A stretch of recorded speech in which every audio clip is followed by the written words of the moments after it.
What's happening to Captain Jack at the beginning of this story? Where do we meet him?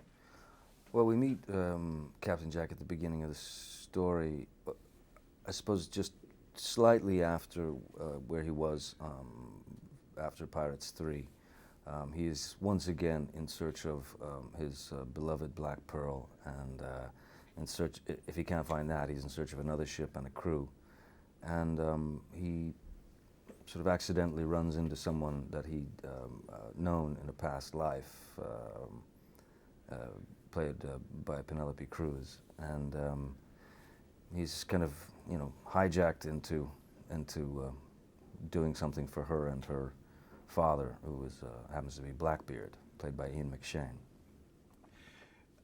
They have a fabulous pre-story, Penelope's character and Captain Jack. How did they meet the first time around? I think Captain Jack broke into a convent early on, and yeah, let's say befriended, and then maybe turned her life around a little. This character of Angelica. There's something very Spanish about the story, betrayal and revenge, and is there not? Oh, most definitely, and it's also I mean, there's this kind of betrayal going off on you know, from various angles, various characters and stuff, and there's also a sense of one-upmanship, and this constant sort of tension between Captain Jack and Angelica. This is the second time you're working with Penelope. Was it an easy? What a pleasure, you know. I mean, what a gift she is, because we had the experience of doing the film Blow together about 10, 11 years ago, which was amazing, you know, and we got to be very close friends on that, and then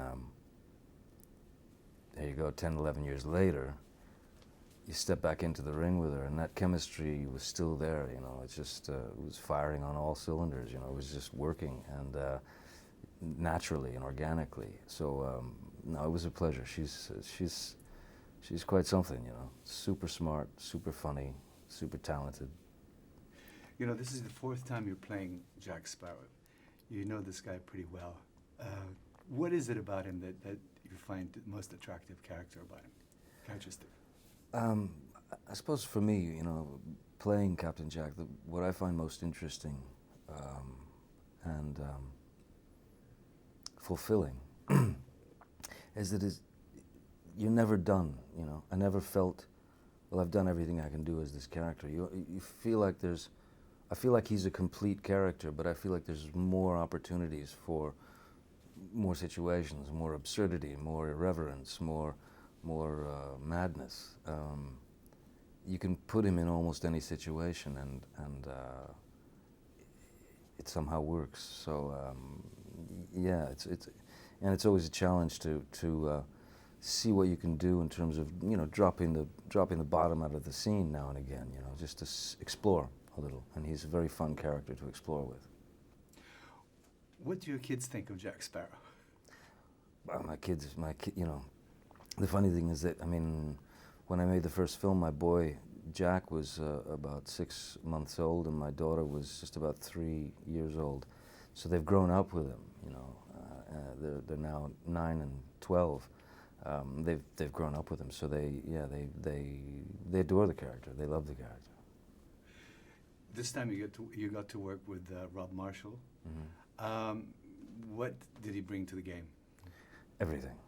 I mean, he came in and just absolutely swabbed the decks, as it were. You know, he came in and gave it his sensitivities, his sensibilities, his signature to the film, and his rhythm, his vision. He's a magnificent filmmaker. Never really quite experienced anyone like him before. He's a real artist, you know. Of all these beautiful locations you were at, which one would you say really won your heart most? Of all the beautiful locations on this one, boy, we ended up in so many different places. I'd say there's a couple really stood out. One was, I've made another film there before, so I already experienced Puerto Rico, which I adore, you know. But Hawaii was really spectacular. Hawaii, and shooting, especially when we were shooting on Kauai. It's a very beautiful island. After all these films together, you and Jerry Bruckheimer, you must have a real understanding, don't you? Oh yeah, no, it's been an interesting ride in that sense because, you know, he's a brilliant man and he's a complicated man, but he's not. That's not to say that he's anything other than a gentleman, because he is, but he's the motor's always running, you know. He's always constantly thinking, moving, you know, figuring things out. Yeah, after the first film, we started to get to know one another a lot better, and you know, how each other, you know, approached the work. And he's been a real pleasure, because there's no one, when you're doing a Jerry Bruckheimer film, there's no comparison. He's really cornered the market on how to make sure that everyone is very well taken care of and very comfortable and protected. He's very special.